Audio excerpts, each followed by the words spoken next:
पंच एक ऐसी कार है जिसको इंडिया ने भाई सर पर चढ़ा रखा है आज की डेट में। अब पंच की सेल्स इतनी ज्यादा है, वैगनार हो गई, वैगनार को पीछे छोड़ रही है, मारुति को पीछे छोड़ दे रही है, तो कहीं ना कहीं पंच लोगों ने सर पर चढ़ा रखी है, सर पर चढ़ा के रखी है। भाई अच्छी खासी सेल्स है पंच की, ठीक है, इतनी यूनिट्स बिक रही है, 15,000 यूनिट हर महीने बिकती है इसकी पंच की।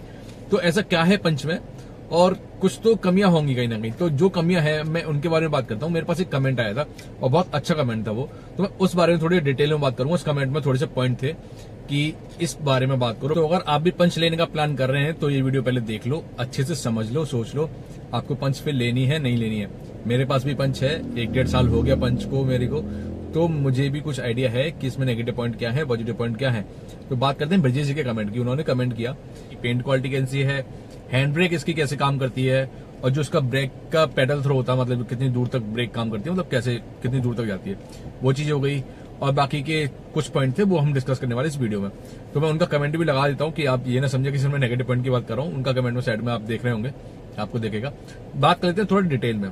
पहला पॉइंट था कि इसकी पेंट क्वालिटी कैसी है कार की। देखो, जो पंच जिस सेगमेंट में आती है, जिस प्राइस पॉइंट में आती है, प्राइस पॉइंट आप लेके चल रहे हो 6-6.5 लाख से शुरू हो जा रही है, 11-12 मतलब 12 लाख करीब तक जा रही है, 12-13 लाख मैक्सिमम खींच लो, इतनी ऑन रोड तक चली जाती है पंच के सारे वेरिएंट। अब उसमें क्या है कि पेंट की क्वालिटी थोड़ी सी मुझे जो लगता है पर्सनली, मतलब ठीक है, मतलब ज्यादा बहुत अच्छी भी नहीं है, बहुत हल्की भी नहीं है, थिकनेस जो है ठीक है। उसका एग्जाम्पल मैं दिखाता हूँ। मेरी कार 1-2 जगह से लग गई, जस्ट कार के बगल से निकली है, सिर्फ टच होते हुए निकली है, वहां से मेरा पेंट हल्का सा निकल गया। आप इसमें बी रोल में देख रहे होंगे, आपको दिखेगा पेंट की क्वालिटी देखो थोड़ी सी वहां से निकल गई।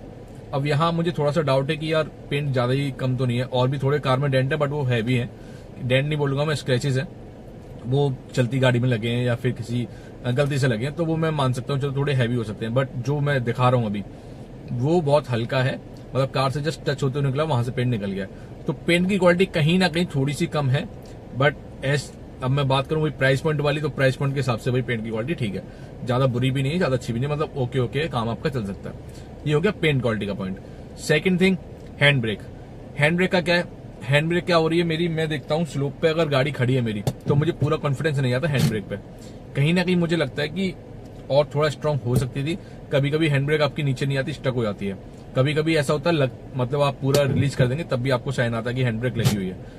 बहुत रेयर केस में होगा, मेरे साथ तो एक ही बार हुआ अब तक, इतने मतलब साल सवा साल में मेरे साथ तो एक ही बार हुआ। बट हाँ, मैं देखता हूँ, फॉर्म पढ़ता हूँ ऑनलाइन, तो दिखाई देता है कि हाँ किसी किसी को प्रॉब्लम है, छोटी मोटी प्रॉब्लम है ये वाली। सिर्फ मैं हैंड ब्रेक की बात करता हूँ स्पेशली। तो एक और पॉइंट था कि डोर लॉकिंग और इसका डिक्की वाला लॉक। देखो, डोर लॉकिंग में बहुत बार बात कर चुका हूँ मैं इस वीडियो में, चलो फिर से बात कर देता हूँ।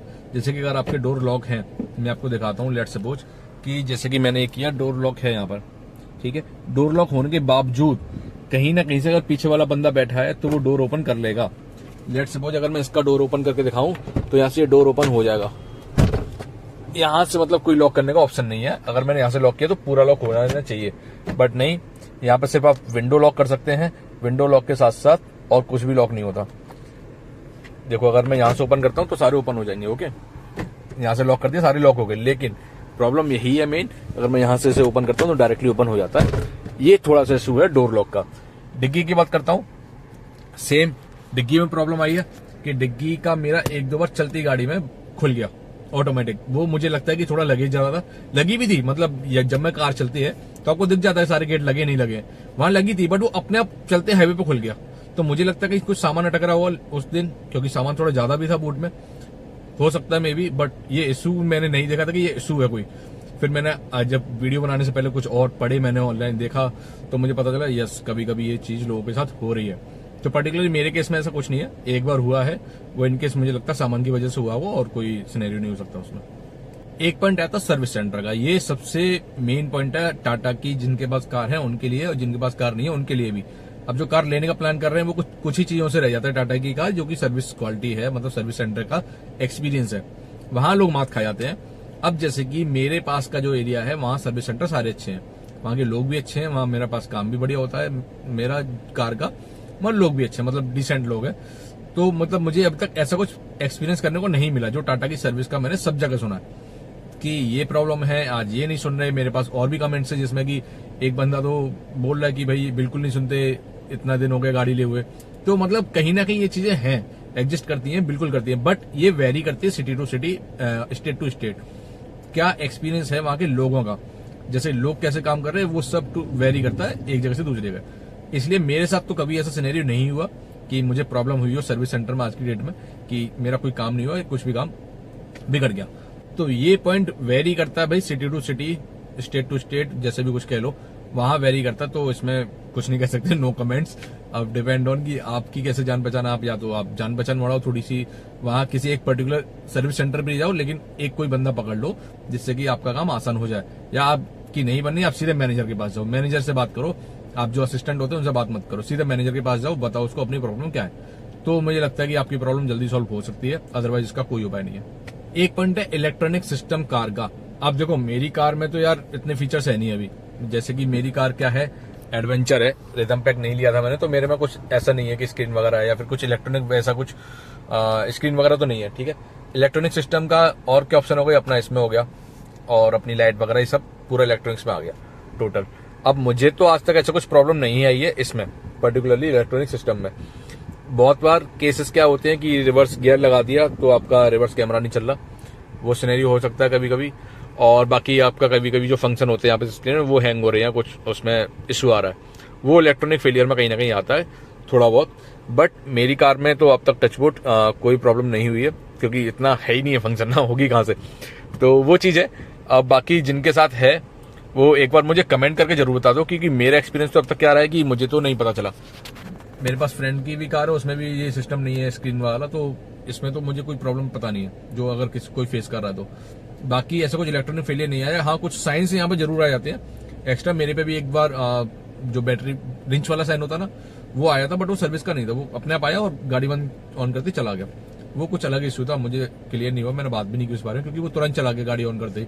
वो हम मतलब अगर कभी प्रॉब्लम होती है वो मैं जरूर डिस्कस करूंगा इसमें। बट अगर आपकी कार में कोई प्रॉब्लम हुई है तो प्लीज कमेंट करके जरूर बताना मुझे। बात करता हूँ पेडल थ्रो की ना, पेडल थ्रो जो ब्रेक वाला है उसकी बात करता हूँ, क्लच वाले की बात कर लेते हैं। जो पेडल थ्रो है ना ब्रेक वाला, वो मुझे लगता है थोड़ा सा ज्यादा है, हल्का सा ज्यादा है। जो बाइटिंग पॉइंट आता है ना ब्रेक का, वो थोड़ा देर में आता है। अब जैसे कि देखो ये है, ठीक है, अब यहाँ पे ब्रेक दबा रहा हूँ तो बहुत देर में बाइटिंग पॉइंट आएगा इसका। तो यहाँ पे ये एज कम्पेयर टू दूसरी अदर कार्स, उनका थोड़ा जल्दी आ जाता है बाइटिंग पॉइंट। पंच में या फिर टाटा में कह लो तो थोड़ा सा लेट है, ज्यादा नहीं है। वो तो आपके जब चलाएंगे आपको एक्सपीरियंस हो जाएगा, आपको समझ में आ जाएगा कि कितना बाइटिंग पॉइंट है, कब ब्रेक लगनी है कब नहीं लगनी है। ब्रेकिंग ठीक है, ब्रेकिंग बुरी नहीं है, ब्रेकिंग अच्छे से काम करती है। तो ये पॉइंट यहाँ पे है, थोड़ा सा डिले हल्का सा as compare to other cars. अब बात कर लेते हैं कुछ ऐसी प्रॉब्लम की जो मुझे पर्सनली फील होती है, थोड़ी बहुत होती है, ज्यादा पॉइंट्स मेरे पास नेगेटिव में भी नहीं है, क्योंकि क्या है कि अब कार ही इतनी अच्छी है, कुछ ना कुछ बस। बट ये है कि बस कोई परफेक्ट नहीं होता, थोड़ी बहुत कमी कहीं ना कहीं सब में होती है, तो वो बात है। तो मुझे जो पर्सनली कमी लगती है वो है केबिन नॉइज भाई।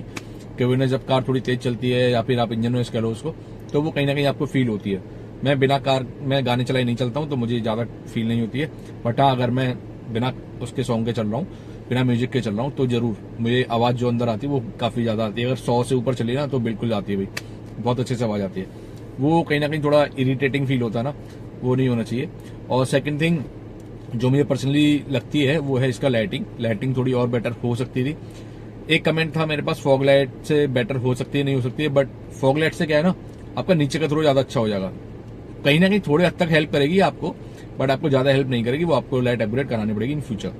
और जो मेरा एक पॉइंट है वो सेम था कि लाइक मुझे डोर लॉक वाला इश्यू समझ नहीं आया अब तक, जो नेगेटिव पॉइंट में अभी तक उससे मुझे कुछ प्रॉब्लम नहीं हुई है। बट हाँ, ये एक नेगेटिव पॉइंट है, मेजर नेगेटिव पॉइंट है, इसको कहीं ना कहीं फिक्स करना है टाटा को। अब प्रॉब्लम यही है कि कोई बच्चा पीछे से खोल देता है गेट, तो उसका कोई सोल्यूशन नहीं है यार। चाइल्ड लॉक लगा लोगे, कब तक लगाए रखोगे चाइल्ड लॉक? बच्चा नहीं बड़ा खोल दे, गलती से कुछ आपका अटक जाए इसमें, गेट खुल जाएगा चलती कार का। तो वो थोड़ा सा इशू मुझे लगता है पर्सनली। देखो वैसे तो सॉलिड कार है, 5 स्टार सेफ्टी के साथ आती है, आपको सारे फीचर्स मिल जाते हैं, अच्छी क्वालिटी मिल जाती है। बट वही है कि कोई भी कार परफेक्ट नहीं होती है, तो बस उसी के लिए नेगेटिव पॉइंट है। भाई ज्यादा हेट मत देना मुझे जो टाटा के फैंस हैं, क्योंकि कमेंट आते रहते हैं। मैंने एक शॉर्ट डाला था, उस पर मुझे कमेंट आए थे कि भाई आपने क्यों ले ली, ये है वो है। बट टाटा की कार मुझे भी पसंद है। ये मैंने अपना पॉइंट रखा है सिर्फ as a user, real time user की तरह से, कि अगर कोई लेने जा रहा है कार तो ये वाले पॉइंट आप कंसिडर कर सकते हो, देख सकते हो कि ये इशू है ऑलरेडी।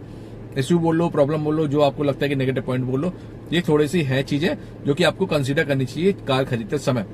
इसीलिए मैंने अपने सारे पॉइंट रखे हैं इस वीडियो में।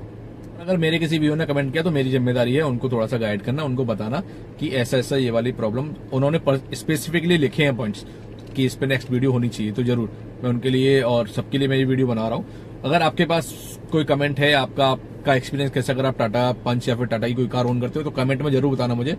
एक अगली Q&A वीडियो के लिए भी आप कमेंट कर सकते हैं कि आपको अगली वीडियो किस पे चाहिए, तो हम उस चीज पर डिस्कस कर सकते हैं आगे चल के। अगर आपको वीडियो पसंद आई तो प्लीज लाइक जरूर कर देना और चैनल को सब्सक्राइब करके जरूर जाना।